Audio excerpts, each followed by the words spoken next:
And Michael R., the pride and joy of Easton, Pennsylvania, asked, hi, Matt, questions for Dave. Hi, Dave. I'm not sure if this was ever asked of you about Cerebus' name. In the Latter Days phone book on page 15, Mrs. Gursky told Mr. Gursky that if he wasn't man enough to, quote, scratch my hitch, maybe I'll go and see Fred, unquote.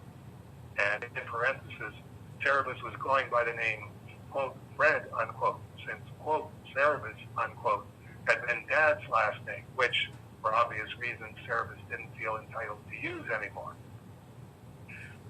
So my questions are, if Cerebus' dad's last name was Cerebus, and Cerebus was using, quote, Fred, unquote, because Cerebus wasn't, quote, entitled, unquote, to use it anymore, was Cerebus' first name Fred? No. And what did his dad call him?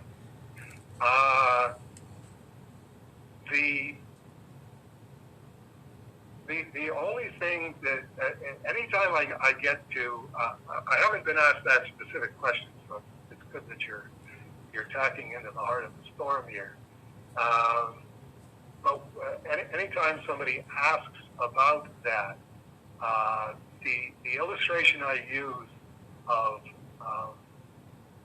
Cerebus's entire childhood was the old Warner Brothers cartoon where the stork gets drunk and delivers Bugs Bunny to the expectant gorilla couple as their new baby.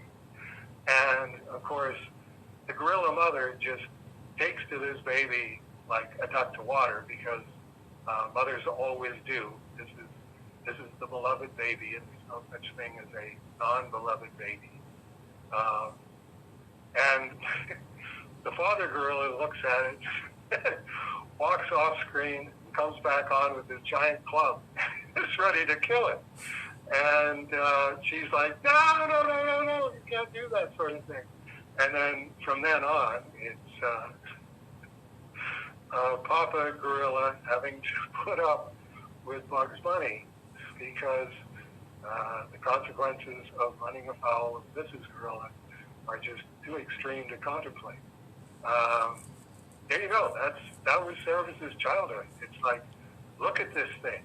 I mean, this is not only is this thing shaming us in Sand Hills Creek, that first of all we have this thing, and why do we have this thing?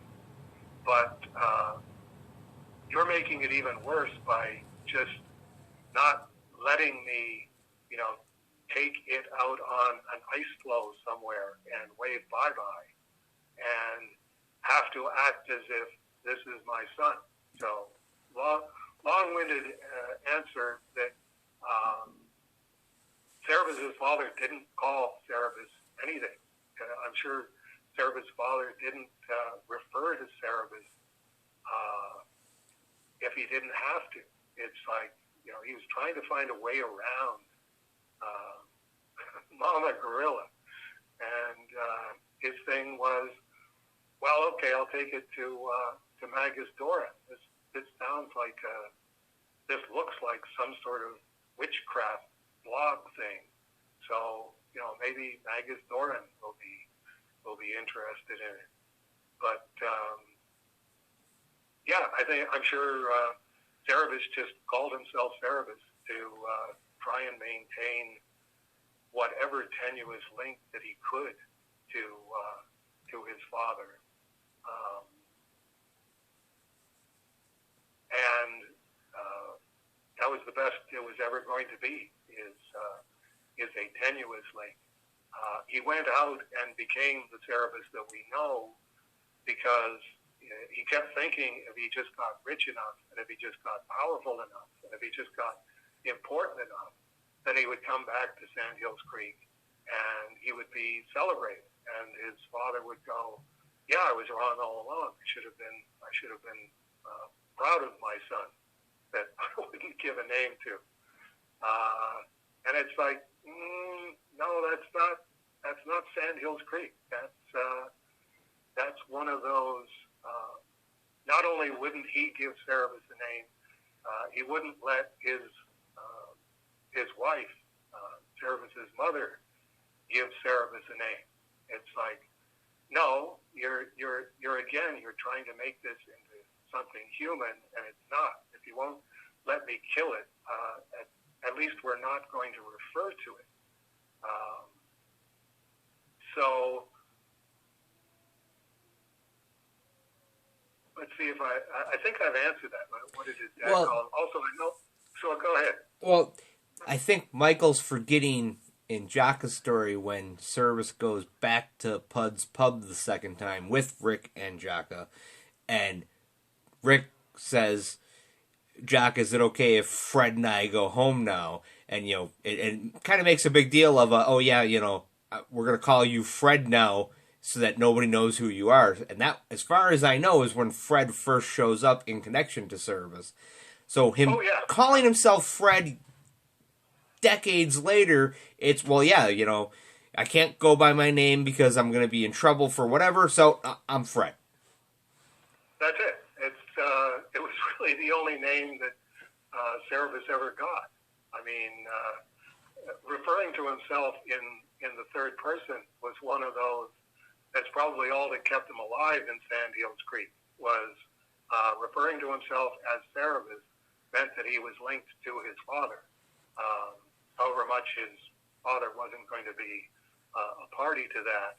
And it's like, we can't kill whatever this is either, because, Cerebus is an honored name around here.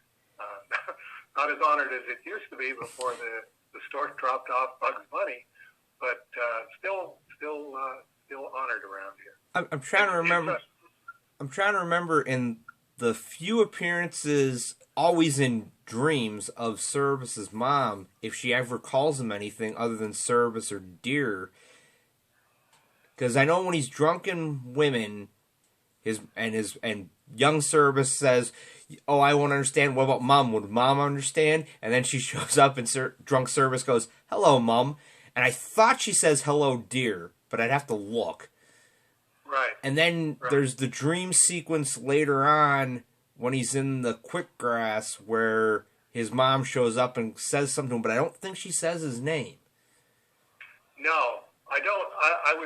I think I was pretty careful about that. I mean, it's one of those, if it was just the two of them, she would probably call him Cerebus, just because, this is all that you're allowed to do in Sandhills Creek. You better do it your husband's way, because the consequences are just too severe to contemplate. She probably had more leverage with her husband than most women did in Sandhills Creek, but that wouldn't be saying much. So, way back in 1993, when Wizard Magazine did their 10-year preview of 2003, and they did the ending of Cerebus, which always makes me laugh because they had the year wrong. But they meant well. They meant well. I mean, it's one of those. I had you sign my copy, and then I found 2 more copies, and every time I find one for like $1 at a comic shop, I'm like, I will buy this because it's funny. But their little blurb of Cerebus finally ends is that he dies at the hands of his long-lost brother. And that's always stuck in my head as, I understand it's not canon, but it's one of those, does Cerebus have a long-lost brother? And then Wizard also published Toy Fair magazine, which was about toys, and I was really into toys at the time, so I was buying it. And they did an article on the Mego action figures, and in the late 70s, they made a prototype of Doctor Strange based off of the TV movie Doctor Strange. Oh my gosh! Okay. So they sculpted it, so it's got the head sculpt of the actor, and it looks very Doctor Strangey. But because they couldn't get the rights, or it was going to be too expensive to produce the figure, they only the prototype exists. But because they paid for the head sculpt, they reused it. And I'm not lying or making this up, but Dave's going to think I am. they used the head sculpt on their 12-inch girl dolls for Jordache jeans. Really? So Doctor Strange, the head sculpt exists on a figure, and they in the magazine there's a picture of the prototype next to the actual produced figure wearing jeans and a t-shirt with the Jordache logo, and the caption was Doctor Strange and his styling brother Fernando. And for whatever reason, I decided that since Wizard Magazine says Cerebus is a long-lost brother, his long-lost brother's name is Fernando, and he's in the Astarcian version of Italy, just hanging out in cafes and drinking cappuccino. And for years, I've gone, I need to produce an image of Fernando, where it's basically Cerebus with a little pencil-thin mustache. Right. And a beret. And it constantly, every couple of months, Fernando pops in my head. I'm like, oh yeah, Fernando. I got to do something with Fernando. And I've been meaning to tell you about it for years. And like at Space, we just got busy, and then we stopped seeing each other. And then it's like, oh yeah, Fernando. I got to tell Dave about Fernando. One of these days, boy, and then we could use the ABBA song, Fernando, and just sort of have that tinkling in the background in the cafe. And meanwhile, on Wizard Earth, Fernando is chugging his cappuccino. Well, when we started coming up with a parody of Spider-Verse called Aardvarkverse, and we're gonna it's okay. We'll do a cover with all these different art, and like I went through and I was scanning. Here's an image of Cerebus where he looks slightly different. And at one point I'm like, started to work on, okay, here's an image from Guys. Cerebus is wearing like a turtleneck. All I got to do is somehow add a pencil-thin mustache to the snout, which of course goes back to the age-old problem that we've been having of you can't put a mustache on that face. No.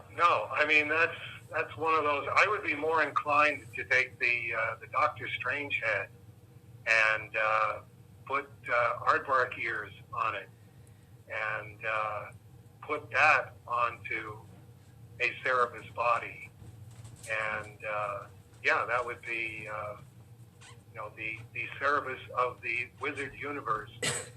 And you could take the clips right out of the Toy Fair magazine and Wizard magazine, and that would explain that this was the Fernando that never got his moment in the spotlight of being the person who killed Cerebus in issue 300.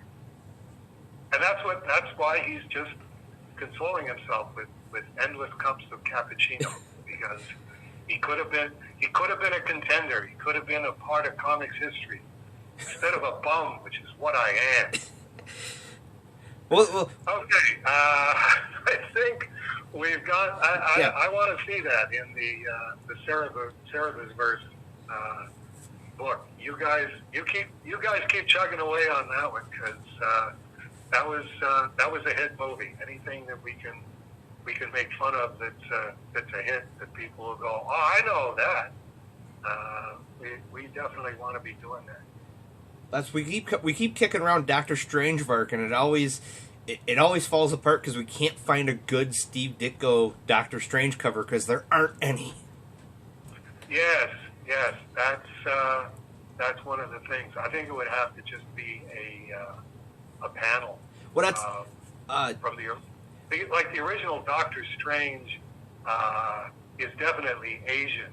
They just had, I think, a half dozen pages in the Platinum auction for Heritage Auctions. I don't think it was from issue 110, but it was Strange Tales 110. But it was like pretty close to the beginning, and it's like, no, those are definitely Asian features. Somehow that somebody told Ditko, knock it off. We really don't want an Oriental looking Doctor Strange.